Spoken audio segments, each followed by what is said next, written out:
while helping others with similar goals achieve them all along the way. So I am excited about today's call. Here in Michigan, it is supposed to be 90 degrees this weekend, and Michigan summers are awesome because they're very short. If you live outside of Michigan and you get the sunshine more than we do, I'm jealous. But last weekend was Memorial Day weekend, and I had a wedding, and then we went to some of my friends' lake and boat on Monday.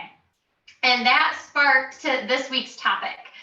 Knowing that summer was coming and the fact that we are going to be out and about in the sunshine, we are going to be being on the beach, on the boat, by the water, camping, hiking, doing whatever you do. And if you are anything like me and a lot of other people in this group, every once in a while you enjoy a beverage or two. Whether that's a glass of wine, that's beer, maybe that's a little cocktail or mocktail, or maybe you're just like, no, I'm a water drinker, but you still want to learn about this stuff. Whatever it is for you, I'm excited to have you here because I'm going to be breaking down some tips and tricks that I have found to make sure that I'm not overloading on too much sugar, make sure that I'm making the right option when it comes to beer, liquor, and wine, if I like any of those. And just give you some insights on how many calories and how many carbs and how much crap is actually in those cocktails and mocktails that we order from the bar or that we make on our own. So I do have a PowerPoint for you guys today that I will be sharing. If you are not in the group, because I'm going to be sharing this with some people who are not in the group, I will make sure to drop in the group so you can see the upcoming conversations as well. So if you are ready to learn about some cocktails and mocktails, some tips on how to make them taste just a little bit better without feeling so sugary and bloated and disgusting after, drop a cocktail or a mocktail in the comment and let me know that you are ready to get started. Awesome. I'm going to check on Facebook to make sure you guys are all there. Hello, everyone watching on Facebook or watching the replay. Let me know you're ready by typing cocktail or mocktail in the comments below. So first, I have something to show you. A serving of beer is 12 ounces. If you think about if you drink beer, do you drink a 12-ounce can? Do you usually drink a 16-ounce can? Or do you drink a 24-ounce?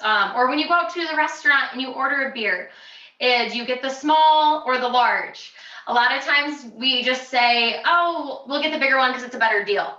Well, just know that depending on what size you're choosing, and if you're getting a non-light beer, your calories are probably up there anywhere between 150 and 200 for just that single beer. This right here is my favorite type of beer, Michelob Ultra. It comes in a nice little slim can, which is also awesome. 2.6 carbs and only 95 calories. Yes, some people may say it tastes like water. I like it because it is so light and I don't get bloated off of it. I get bloated in that full feeling when I drink other light beers such as Bud Light or Miller Lite, but something about the Michelob Ultra just has a great taste and my body doesn't bloat or feel as full to it. So if you love beer and you're like, Morgan, I just keep bloating with it, try the Michelob Ultra if you haven't already and see how that works for you. So serving of beer is 12 ounces. Here comes the kicker. Serving of wine, 5 ounces. If any of you have a large wine glass, like I do, I have large wine glasses at my house. Many of us probably fill our wine glass probably to here, maybe just a little bit above that 5 ounces. It's been a really bad day, or you guys have lots of children, depending on what it is, you may have it a little higher. And that's okay, but realize that 5 ounces is actually way down here. When I measured this out before, I actually second glanced at it, knowing that I know what 5 ounces is, but realizing what it looks like in my wine glass is totally different. 5 ounces, if I remember, when you go to a restaurant, you can either get 6 or 8, so it's kind of funky. So just keep that in mind with your wine. When you are pouring at home, how much are you pouring? How many ounces are you actually having? And you will find that if it goes out of the bottle quicker than you anticipated, you're probably pouring more than 5 ounces at a time. Last thing I'm going to share with you when it comes to ounces is going to be liquor. So when you make a cocktail or you make a mixed drink or whatever you want to call it, we use, you're supposed to use a shot glass. Sometimes you don't always have a shot glass available, but you are supposed to use a shot glass. One serving of liquor is 1.5 ounces. So it's this bigger side here. But if I were to, I'm going to make a mess if I do that. It's not very much. It's 1.5 ounces is actually a very small amount. Whereas if you don't use your shot glass, you're more likely pouring more than that. So the reason I'm telling you this is before you even create a cocktail, the liquor itself is anywhere between 60 and 90 calories for just the liquor itself. That doesn't include all the extras you put in to make it taste good. If you're one of the far and few in between who can drink certain liquors on its own, good for you. You are doing the low calorie version. Awesome. Me, no. I need a little bit of something in there to just make it taste a little better. So now I'm going to kind of get into that PowerPoint that I was talking to you about. I'm going to share my screen, so you should still be able to see me in the corner. And if you can't, that's okay. I'm still going to talk, but I'm going to talk you through this PowerPoint, and it's going to have some tips. If you want to take notes, great. You can also go back and rewatch this whenever. So give me 1 second here.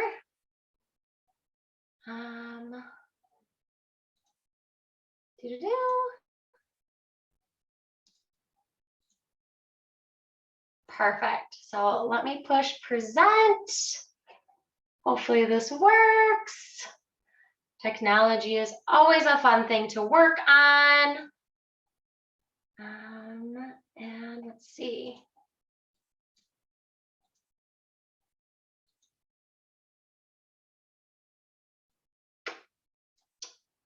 Okay, there we are. Okay, so this was the event cover today, just minus our date and time. Calorie-friendly cocktails. So we are going to do a 10-minute arm work at the end. So make sure that by the end of this video, you have a set of weights, you have some gallons of milk, you have some laundry detergent, whatever it is. I have nothing more than 3 pounds. It's going to be a nice, fun little arm burner. So calorie-friendly cocktails. As I mentioned already, 1 serving of liquor, beer, and wine is roughly 100 calories.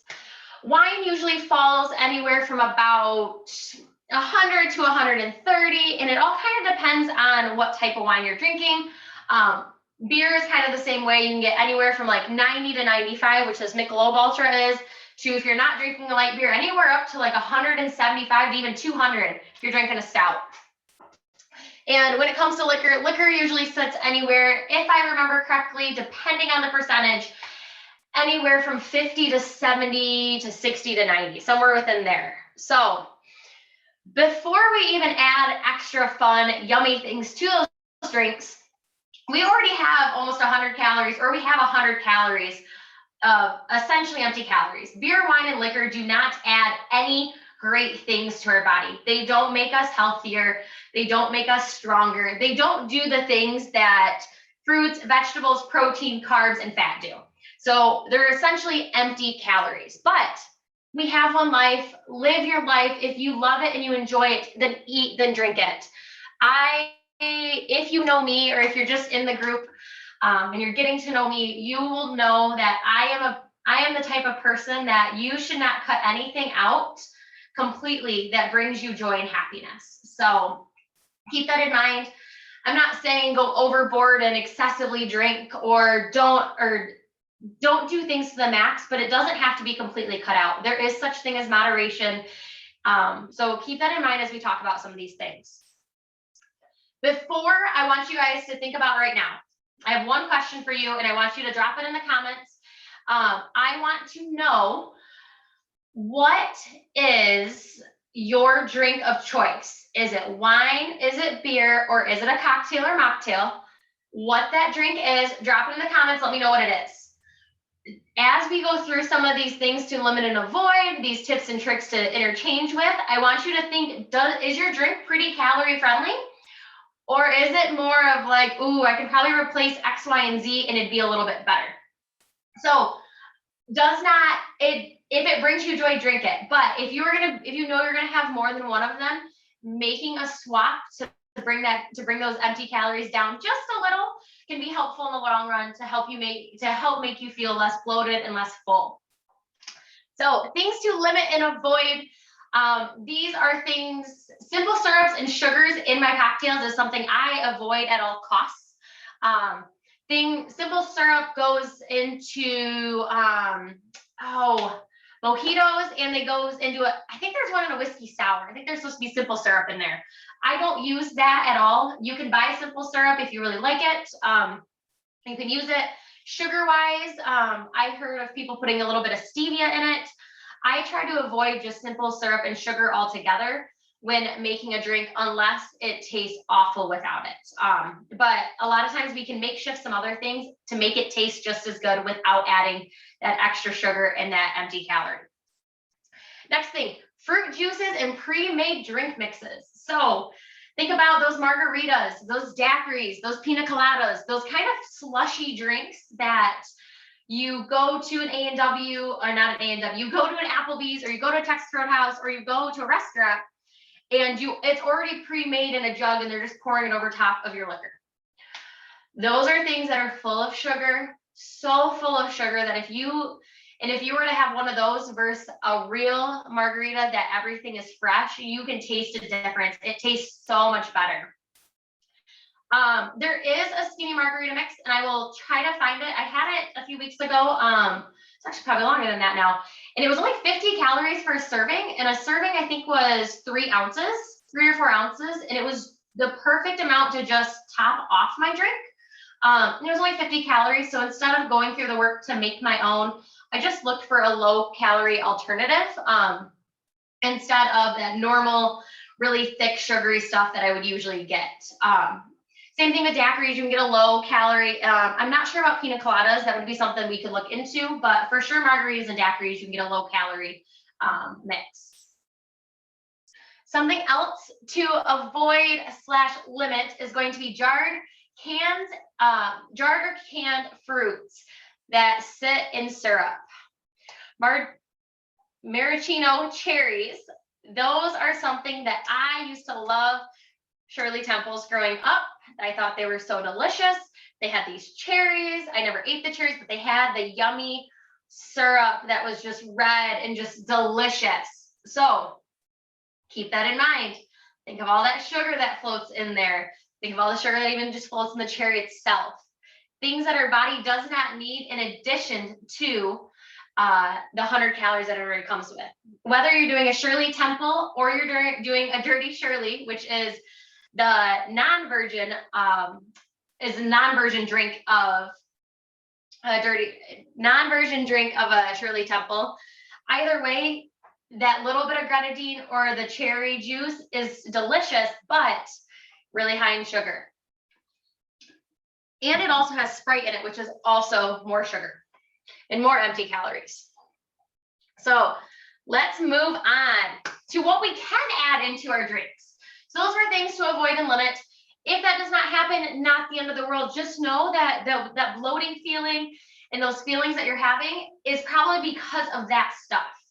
So instead, let's use seasonal fruit. Anytime in the summer, if I can go around Meijer, Aldi, wherever I'm shopping, I'll get fresh raspberries, blueberries, strawberries, and I'll muddle them, and I'll throw those into my drinks instead. Incorporate spices and herbs. A lot of times that sounds weird, but think about basil, mint, think about rosemary, think about cloves, cinnamon. There's all these things that are actually pretty good for us and low in calories and are good for our bodies that we can use in replacement of those simple stuff, simple sugars and things like that. And they taste a little bit better. They give you a little bit more, they give you a larger flavor palette. In the winter, I use frozen fruit instead of fresh fruit because it's usually not as good here, and it's usually higher priced. So I'll buy a bag of frozen fruit, throw them in the freezer. Grapes are awesome for this. So if you have grapes, freeze them, throw them in your white wine, or you could, red wine I think is weird, but if you're not used to, I do sometimes have cold red wine, but white wine, throw some frozen grapes in it. It's delicious, keeps it cold, but also doesn't like mess with the taste of it. Whereas if you throw some ice cubes, it can mess with the taste. Same thing goes for watermelon. Freeze a bunch of watermelon. You can mash those up. You can make a slushie out of it. That is your own fresh fruit kind of slushy daiquiri mix that you can make. And finally, if you are a tonic water drinker, tonic water has 130 calories per serving. I believe that is 4 ounces as a serving, and there is 32 grams of sugar. There's a reason gin and tonics taste good when you use real tonic water. So instead, switch to a diet tonic water. Diet tonic water has no sugar, no calories. So, and it still tastes good. It doesn't taste as good, but anything diet, in my opinion, doesn't taste as good as the real stuff. But if you know you like gin and tonics, then switch to that diet tonic water. It's gonna be a lot better option for you in the long run. And same with sparkling water. You can use club soda. There's so many brands out there now. There's the bubbly, there's the Kirkland, any kind of that canned water that you can buy. They make it in hundreds of flavors. Buy some of that, add that to your drinks as your soda water. So you get the fizziness and you get the taste. And it doesn't even have to be fizzy. You can get normal, just flavored water too as well. So use seasonal fruit, incorporate spices and herbs, use frozen fruit or melon cubes, and pick diet tonic water or sparkling water over the real stuff. Let's move on to 12 calorie-friendly cocktails. So I'm gonna kind of skip through these. I'm gonna touch on a few because a few of them are my favorite. Number 1 is tequila and fresh lime. If you are a margarita drinker and you are just tired of the mix itself, do tequila, squeeze some lime in there, real lime, muddle it. Little bit of soda water, and it goes a long way. Soda water and lime, or soda water and literally any fruit you could have. Muddle it, throw it in, mix your 1.5 ounces of vodka and your soda. And you can even choose soda that is flavored, soda water that is flavored. Mojito minus the simple syrup. This is one of my all-time favorite summer drinks, and I make it a little differently all the time based on what is in season. I do light rum, I do mint, soda water, and fresh lime, muddle it all together, shake it in the shaker. It is the perfect refreshing, and I don't use any simple syrup. I use a little bit more lime to help counteract to get some more sweetness in there, but that's it. You can do a light Bloody Mary. You can do light beer, like the Michelob Ultra. Champagne, if I remember, is 90 to 95 calories, which is not bad at all for 5 ounces of champagne. Diet, gin and tonic, like I was saying, you don't have that tonic water, so all you have is, you don't have that real tonic water with all those calories, so you just have the calories of the gin. When it comes to wine, so I enjoy wine, red in the winter, white in the summer. The drier the wine, the healthier it is for you. I guess healthier may not be the right word. The lower in calorie it is for you. So the sweeter it is, the more sugars that's in there, the higher the calories are going to be. The drier the wine, the less calories they're going to be. So if you're looking for a white wine, try Chardonnay. Pinot Grigio is honestly one of my favorites, especially if I know I'm going to be in the sun and I want wine. It's nice and cold. You can buy it. You can eat it. Boda Box has a really nice one. You just put it in a bag and stay in the fridge. Stays nice and chilled. You can throw some cold grapes in there. It tastes delicious. Red wine, Pinot Noir, and Cabernet are great ones. I'm going to skip number 10 because I'm going to come back to that. Hot Toddy is great. It's that nice little warm drink that has whiskey, cinnamon, lemon, and honey in it. So everything is essentially really natural. The honey is going to bring a lot of sugar, so just be light on the honey. But other than that, you just have your whiskey and your lemon juice, and then a straight martini. That is for all you out there who can just drink vodka straight, and good for you. Knowing that usually in a martini, you have more than 1.5 ounces. You usually have either 2 servings, so that would be 3 ounces, or sometimes even more depending on where you go. So keep that in mind that although you're not adding anything extra, the shot of liquor is usually going to be higher, so the calories will go up because of that. So back to number 10, the kombucha with vodka. If you like kombucha, I actually just got talking to a friend about this recently about how good it is for your gut. I was reading in on this, and they said mixing with the vodka, it's a more natural sweetener because the kombucha is being fermented all on its own, and everything is like doing its own thing. So it's actually a pretty good mix between, and it's good for your gut. If you like kombucha and you drink it and you like vodka, mix them together and let me know how it goes. I'm not sure I will try it until one of you guys say that it's good. Kind of freaks me out a bit, but if you like kombucha, try it. So those are our 12 calorie friendly cocktails. Drop in the comments 1 through 12 which one sounds most appealing to you, if any of them. If none of them do, drop and let me know what your favorite low calorie cocktail is. Let's move on. 6 calorie friendly mocktails. So we have a few options here. First one is going to be your 0 calorie virgin mojito. All the things that are in a normal mojito, but you don't add your rum. Instead of using normal soda water, you use lemon flavored soda. That right there is just going to give a little bit sweeter of a taste. A fizzy rosemary cider mocktail. So that's going to be kind of like a warm mocktail that has some cider in it, has some whiskey. Sorry, not whiskey. It has some cider. It's got some tea. It's got some really good stuff in there. I was reading the recipe. If you guys are interested in any of these, I will share them with you. Lemon cucumber mint sparkler. That right there is essentially everything that is in the name muddled together, poured over some soda water. It sounds delicious. Cranberry spritzer, cranberry and soda water. Club soda and lime, normal club soda, squeeze your lime in there.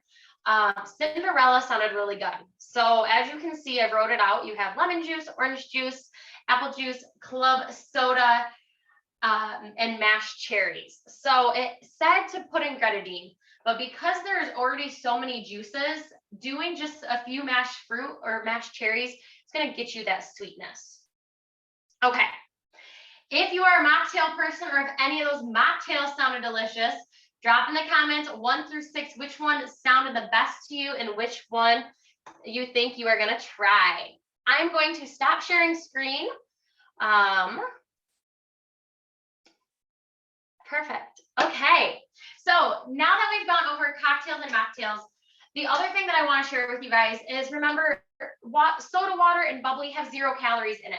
The other best part is that when you drink liquor, beer, or wine, your body becomes dehydrated. Therefore, by adding in a soda water, a bubbly, anything like that, you're trying to rehydrate the body, which is awesome. So the more you can do that, even if it's just a little bit, the better you're going to feel the next day, the less bloated you're going to feel, even in the long run, in that long, hot summer day. Are you guys ready for our 10-minute arm workout?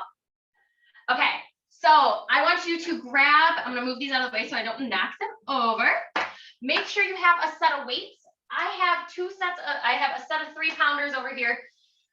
We have 5 movements. We're going to perform each movement for 30 seconds. We have a 10-second transition.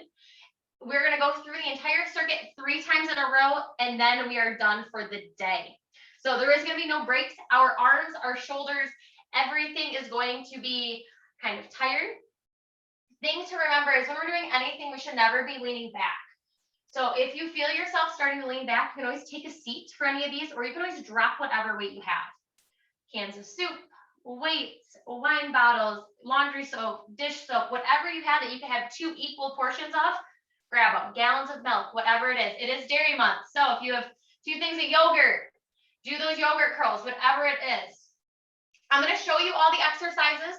Then I'm going to start my timer, and then I'm going to grab my timer, start it, and we will begin. So 5 exercises. First one is going to be our bicep curls. Feet shoulder width apart, just like bend in our knees, palms out, curl, and down.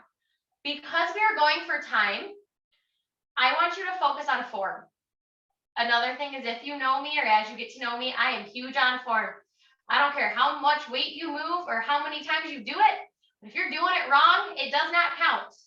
So keep our elbows locked in, coming down, nice strong up. We're not swinging our weights up. We're keeping everything locked in. After that, you're going to lock your elbows in, turn your palms so they face each other. You're going to kick those arms behind, squeezing the back of those arms. We're not standing upright. but we're not all the way down here. Somewhere just in between, slight bend in those knees. We're doing tricep kickbacks. That's the name of these.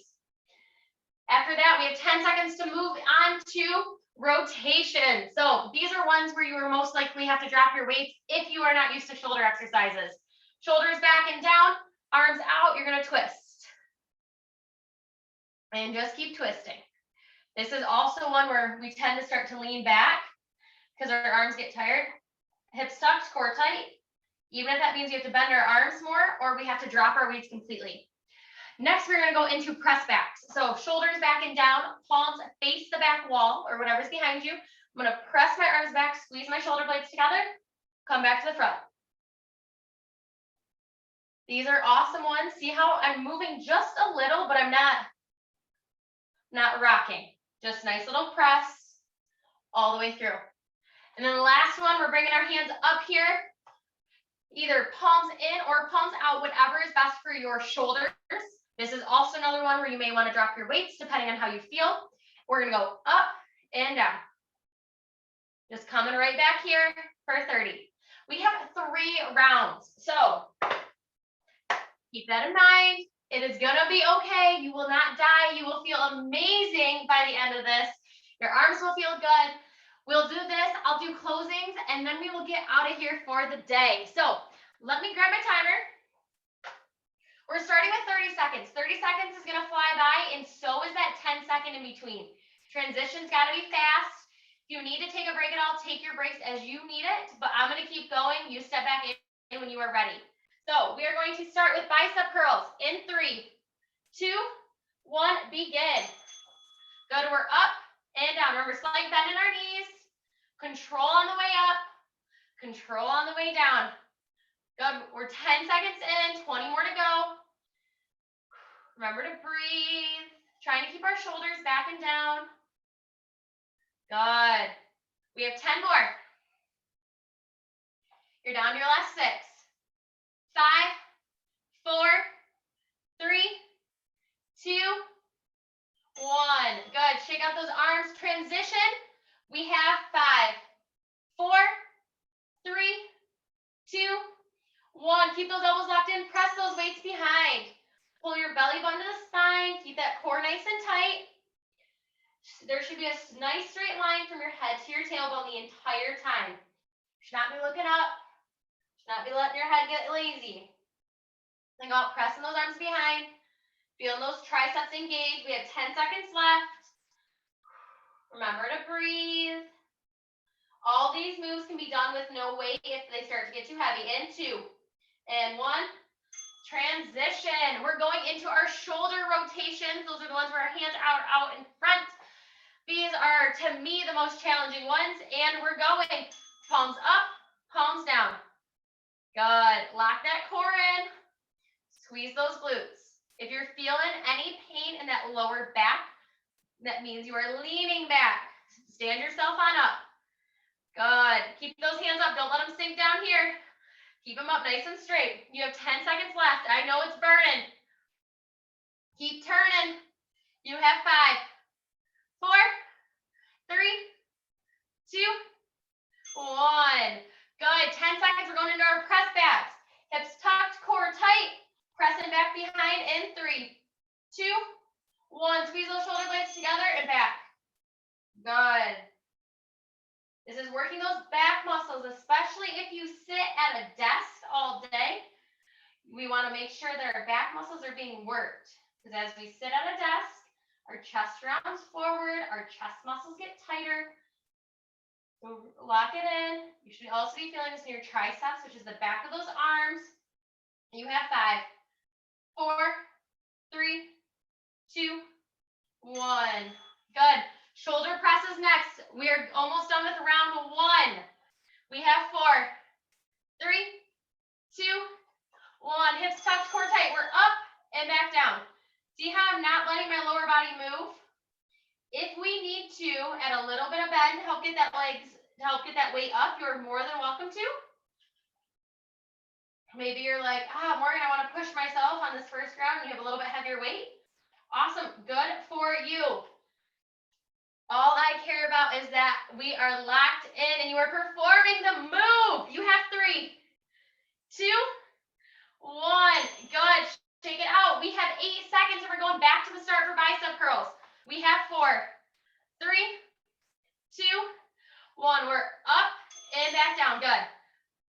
The curls for my weight, because I know this is a common move for me, this weight is easy for my curls, but for the length of time we're doing it for some of the others, it's just about perfect. So instead of switching weight, I'm staying all with the same, just to make it easy. The nice part about this is you have 6, 5, 4, 3, 2, 1. Good. Try some kickbacks. As we start this next one, I'll let you know. And 4, 3, 2, 1. Good. If you are back at work or you are working from home, it's pretty easy to find something around the house that you can hang on to, that you can do this move with, whether it's a water bottle of the same weight or it's a set of weights. A pair of 3-pound weights don't take up much room in an office. We have 10 seconds. Keep that core nice and tight. Press those hands behind. Feel a nice contraction in the back of that arm. 2, 1. Good. Going into our shoulder rotations. So keep that in mind. That this is a 10-minute circuit that can be done at any time. 2, 1. We're going again. You may feel a little sweaty after that. I promise you should not be dripping. And if you are, you got to tell me what weights you're using, because all this is meant to do is move our muscles, strengthen ourselves throughout the day, and get us up and doing something other than sitting in a chair or standing at our desk. You have 5, 4, 3, 2, 1. Good. Press back. If you are chair bound, in 5, 4, press back. 3, 2, 1. Press those arms back, squeeze. If you are chair bound, you are more than welcome and you are able to do all this from a chair. Scooch to the edge of your chair, sit down with your feet flat on the ground, knees at 90. You can press your arms behind. You can lock your elbows in at 90 and do tricep kickbacks. You can bring your legs together and do bicep curls. You can do shoulder press and you can do rotations. Whether you are able to stand or sit and relax. Good, we're going into shoulder press. Almost done with round 2. We have 5, 4, 3, 2, 1. We're up. No matter what kind of situation you have, we can work our arms. Whether we're working just one arm at a time or we're working both. So think about that throughout your day. Where can you add this in just once a week? That's it. This month, I'm going to be really pushing the fact that things are hard. Things are hard in life, and that's good. It's good for us to do hard things. 2, 1. Good. One more time through, going back to our bicep curls. I want you guys to push yourself and do something hard each. 2, 1, begin. So my goal for the month is to do at least 2 hard things a week, and not hard like, oh, I can't do it, like kind of both. So hard being, I'm going to choose a very challenging cycle class, and I'm going to do it because I know I can. And the other hard part is I'm going to choose something that I'm not good at. And choosing something I'm not good at is hard because I want to be good at it. But the more I practice, 2, 1, the easier it's going to become. And doing that hard thing is going to get easier. By the end of the month, you are going to be a much better person. 2, 1, begin.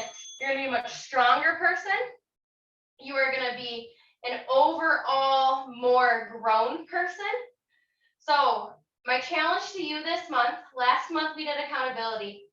This month, I want you to choose something hard that you're going to work on all month long. Maybe it's the same thing every week. Maybe it's the same thing every day.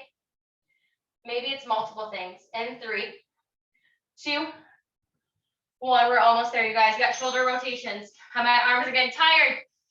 Well, no matter what it is, I want you to do it. And I want you to let us know. 2, 1, begin. I want to know what that hard thing is that you are doing, that you are accomplishing the hell out of. Because when you accomplish something hard that you didn't think you could do, or something that you knew you could do, but you just weren't putting the time into it because you thought it'd take you forever, and you see the accomplishment that comes with it, it is a freaking amazing feeling. So My goal to you this month is to do something hard. Challenge yourself to do something hard all the time. 2, 1, relax. You got press backs. And I'll keep you updated on what I'm choosing. I had something come up today that was, and begin. It was a little out of what I was anticipating in my comfort zone, but I know when I do it, I'm going to do well at it. And although it's scary and it's hard right now, it's something that I'm going to work at, and I'm super excited to share it with you guys at the end of the month once I have done it and I have achieved it. And even if I haven't achieved it, it's just gotten easier. 2, 1, relax. Good, last time shoulder press. This is our last 30 seconds of work, you guys. So we have 4, 3, 2, 1, let's go. Nice strong press. Keep those arms up above those shoulders. Don't let them get all the way down here. You're doing great. We have 20 more seconds. Then we'll wrap it up and we will be done for the day. Lock that core in. Remember to breathe. You have 10. You have 5, 4, 3, 2, 1. Set those weights down. I'm going to stop that little timer there. Awesome job today, you guys. How do your arms feel? Feel a little jello-y? I know my shoulders feel a little jello-y from those rotations and those presses.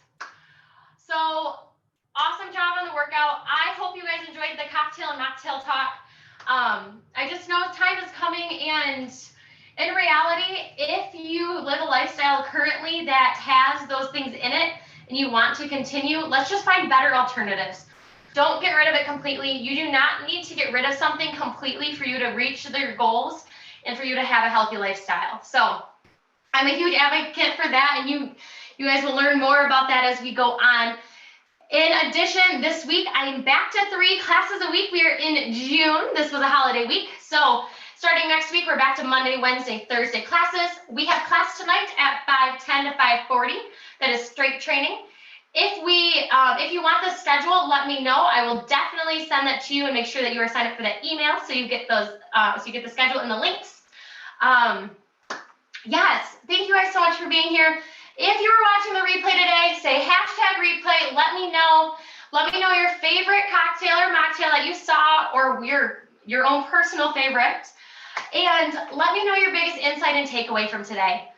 My takeaway that I want you guys to try to take away, and maybe you won't today, maybe you will next week or whatever it is do something hard. Doing something hard is good. It feels uncomfortable in the beginning, but doing something hard is so amazing when you look back and say, I did that. I did that thing. That thing was awesome. I made it to here. Do the thing that is hard, and you guys will all do amazing things. I'm excited to see you guys next week, Thursday, June 6th. Ooh, I don't remember what day it is. Next Thursday at 3 p.m. Have such a great Thursday. I will see you guys then.